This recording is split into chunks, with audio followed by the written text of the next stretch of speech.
సంగారెడ్డి జిల్లా ఆందోళన మున్సిపల్ పరిధిలో పలు అభివృద్ధి పనులకు శంకుస్థాపన చేశారు రాష్ట్ర ఆరోగ్య వైద్య శాఖ మంత్రి దామోదర్ రాజనరసింహ. సుమారు 138 కోట్ల రూపాయలతో అభివృద్ధి పనులకు శ్రీకారం చుట్టారు. 80 కోట్లతో ఆందోళన నుంచి చిలప్చేడ్ మండలం అజ్జమర్రి వరకు బీటీ రోడ్డు, 20 కోట్లతో సంగుపేట నుంచి అన్నసాగర్ వరకు 4 లైన్ల రోడ్డు డివైడర్ నిర్మాణం, 6 కోట్లతో ఆందోళనలో మున్సిపల్ భవన నిర్మాణం, ఆందోళన జోగిపేట మున్సిపల్ పరిధిలో 21 కోట్లతో సీసీ రోడ్ల నిర్మాణం, 2.13 కోట్లతో జోగిపేట ప్రభుత్వ ఆసుపత్రిలో పలు అభివృద్ధి కార్యక్రమాలను ప్రారంభించడం జరిగింది.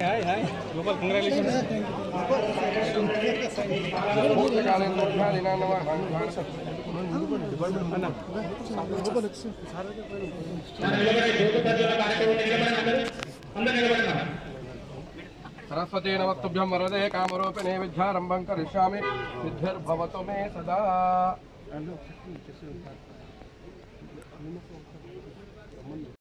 మన శివారు ఎక్కడ ఉన్నది? సంగుపేట చౌరస్తా దాకా మన శివారు ఉన్నది.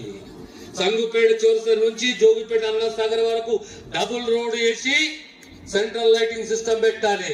ఇంకేమి చేయాలి అంటే ఇంకేమి చేయాలంటే పోయినసారి విద్యాశాఖ ఉండే, ఈసారి వైద్య శాఖ వచ్చి వైద్య శాఖ అన్నప్పుడు మళ్ళీ వైద్య శాఖ రావాలి కదా. అందరూ జోగిపేటకు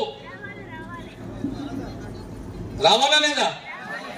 రావాలంటే మళ్ళీ ఇప్పుడు మనకి నర్సింగ్ కాలేజ్ రాబోతుంది ఆందోళన గుట్టకు. 150 పడకల ఆసుపత్రి రాబోతుంది ఆందోళన గుట్టకు. అంటే అందోలు, జోగిపేటు కళాశాలలు, పాఠశాలలు, నర్సింగ్ కాలేజీలు, ఓ వంతెన ఇవన్నీ కలిస్తే ఏమవుతుంది? జోగిపేటు పట్టణము ఎదుగుతుంది, పెరుగుతుంది, వ్యాపారం పెరుగుతుంది. ఈ ఆలోచనతోటి గతంలో 2003లో ఆనాడు రాజశేఖర్ రెడ్డి గారు పాదయాత్రలో ఒక మాట ఇచ్చారు. సింగూరు జలాలు, జోగిపేట ప్రాంత, ఆందోళన ప్రాంత రైతుల యొక్క హక్కు, ఆ హక్కును మేము కాపాడతామని చెప్పేసి ఆనాడు.